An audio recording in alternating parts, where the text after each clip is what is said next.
You know, it's funny. Y'all know y'all cousins and them be living with Uncle Joe and all them over on the other side of town. Don't know that Susie's his mama. That he been living with Uncle Joe and them all the time. Okay, I just sidetracked there. And Joash is living with his uncle, who happens to be a priest who follows the statutes of God.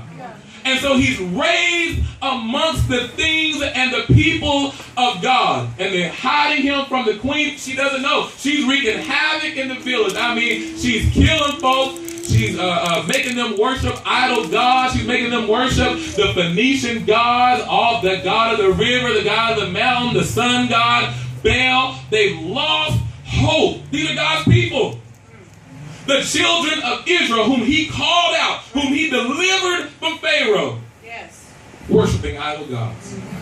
Because they let somebody come in and take over. And so it happens that Joash's aunt, she says, okay, well, look, Joash is at the ripe age of 6. The people have been crying out. They're in desolation. They're in tears. So they bring Joash. All the priests come out, and they're having a grand ceremony, and they're bringing out the new king, and the queen is looking out through her window, and she's saying, blasphemy, blasphemy, this ain't true, treason, treason.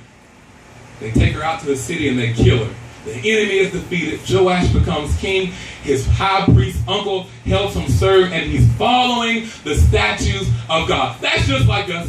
God comes in our life and we follow, we do what we know is best because we put ourselves around strong Christian people that know the Lord, and we follow them, and we're doing everything that we know to do. I mean, we're saved, we've been baptized, we love the Lord, we're happy, we're just nice people following. Oh, I can't do that anymore, baby. I'm saved. I'm a follower of the Lord. And we're just doing everything. Well, it just so happened that as soon as Joash's uncle died, Joash got beside of himself.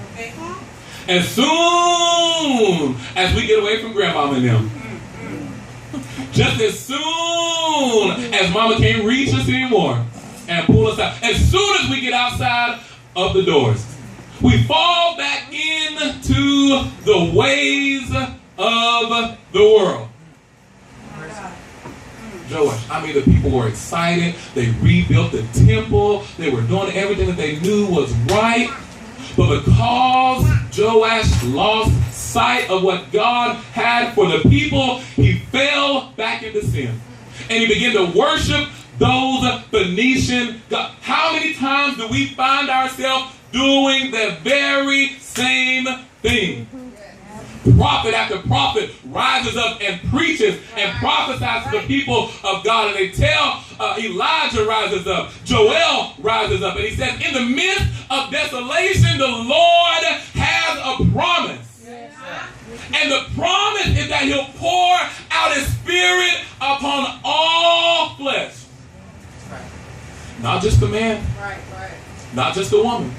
But God's going to pour out his spirit in such a way that the old men are going to have the spirit of God, that the women are going to have the spirit of God, that the handmaidens and the servants would have the spirit of God. He's encouraging them. He's saying, like, look here, even though you're in the midst of trouble, even though you're in the midst of desolation, God yet has a promise with your name on it. Yes. Come on. I think I'm going to get excited here. Yes, sir. I done lost myself. See? All right. Joel rises up as a prophet, and he encourages the people that there is yet hope in tribulation. In struggle, there is hope. Sister Allen, no matter what you're going through, you have a promise from God. Amen. And that promise is that he'll pour out his spirit over you and your children and your children's children. Come on. And in that promise is the Holy Ghost. Let's turn to the book of Luke.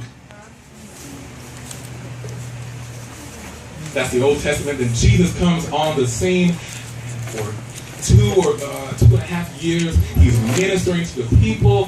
He's healing the sick and raising the dead. The blind's eyes are being opened. The deaf are hearing. The lame are walking, and so forth. And then we find ourselves in the last 40 days of the life of Jesus.